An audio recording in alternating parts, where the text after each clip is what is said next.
And this is a poem that I call Esperanza, means hope.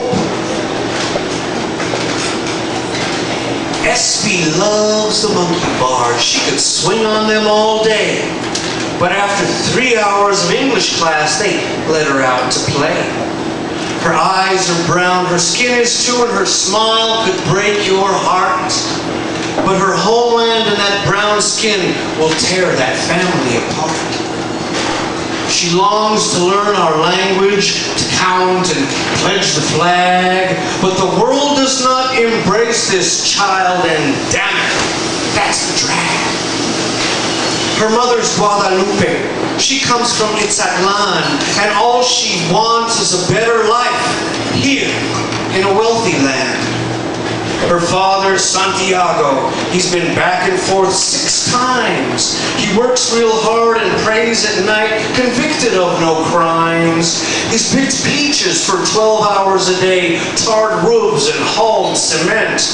And every time he got a check, back home was where it went. 'Cause his heart belonged to Lupe, and her heart belongs to him. And they dance and love like the white folks till it was time to leave again. But the 5th time that he came home, he had a long scar down his back, and she cried and touched it tenderly as he told of the gringo's attack. "Yo voy contigo, Sancho," she told him in a moan. "I'm going with you this time. I can't bear to be alone." So they rushed down to the Rio, and between the searchlight sweeps, with 15 others, they ran in the dark where the mud was 2 feet deep. And they held on to each other through the night so dark and long, and when the sun it rose again, they cried and sang a song. Well, they found them a coyote, took their cash and lead them into town. If they could just make the 30-mile hike, stay quiet and hunker down.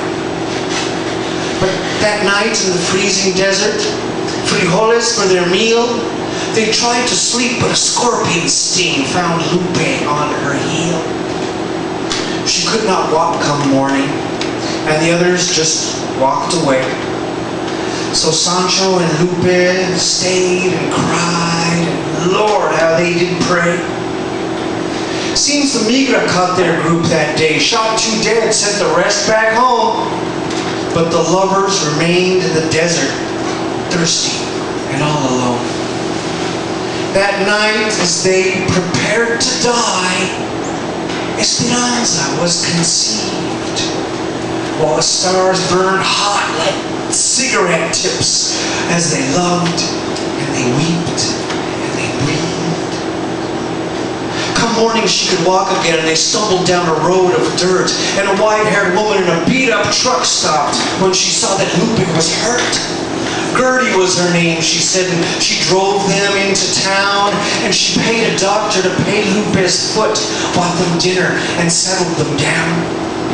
In a cheap hotel that stank of meth, where they locked themselves into a room and they listened to the hookers laughing next door as their eyes shined through the gloom. Next day, Sancho found him a job. See, desperation's a powerful force. And he dug trenches in the sun all day long, setting sprinklers for a new golf course. And they lived on tortillas till Lupe was well, got a cleaning job at the hotel next door, changing sheets and scrubbing tubs, $20 a day, not a penny more. Until the owner cornered Lupe. Her full breasts made him ache to the bone, but her crying and screaming and pregnant belly made him give up and leave her alone. So they left Arizona, picked onions up north, beets, and occasionally corn. In fact, it was back where the crows picked through husks that sweet Esperanza was born. And Sancho gave her a beso on her sweet little forehead, cut the cord with clippers in the dirt. And Lupe walked out with sweet hope in her arms, beaming through the blood and the hurt. Well, the field supervisor, he just shook his head. Why torture them with his demands? These poor little brown people.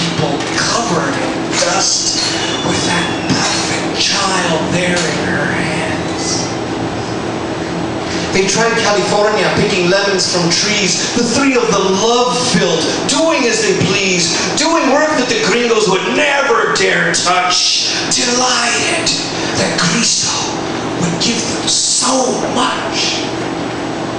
6 years later, Colorado, where the sugar beets grew, they could work in the slaughterhouse when the season was through. And out from the beet fields where Espy would play, she made friends in her first grade classroom on a fine day. And she rides the school bus to her trailer when the school day is finally done. Watching TV and coloring paper is this angel's idea of fun. And she locks herself in where it's safe and it's warm. Safe from the white folks, the hate and the storm. While Santiago kills cattle, their horns give him welts, and Lupe lifts bleeding meat onto conveyor belts. And they come home at night and feed their Angelita, and sweet Lupe croons, Yo te amo, niñita.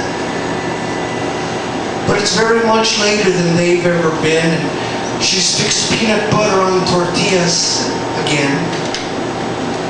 And if she could understand what the newsmen all say, she'd know that the meat plant got raided today. I hear that in India it's the lowest caste who clean sewers, take garbage, the poorest and the last. And somehow it's okay to the whole population that they grovel and suffer such humiliation.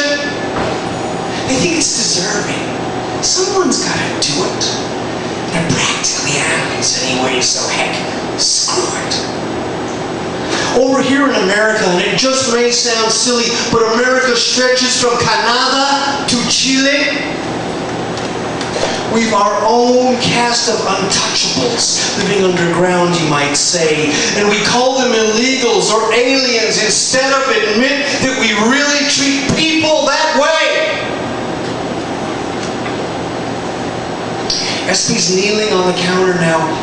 She eats macaroni in its box. She squints at the direction.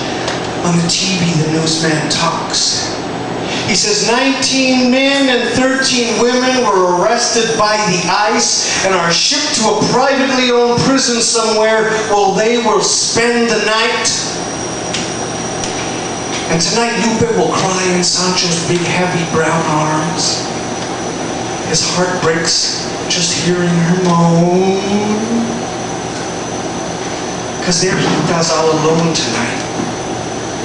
Mommy and Papi won't be.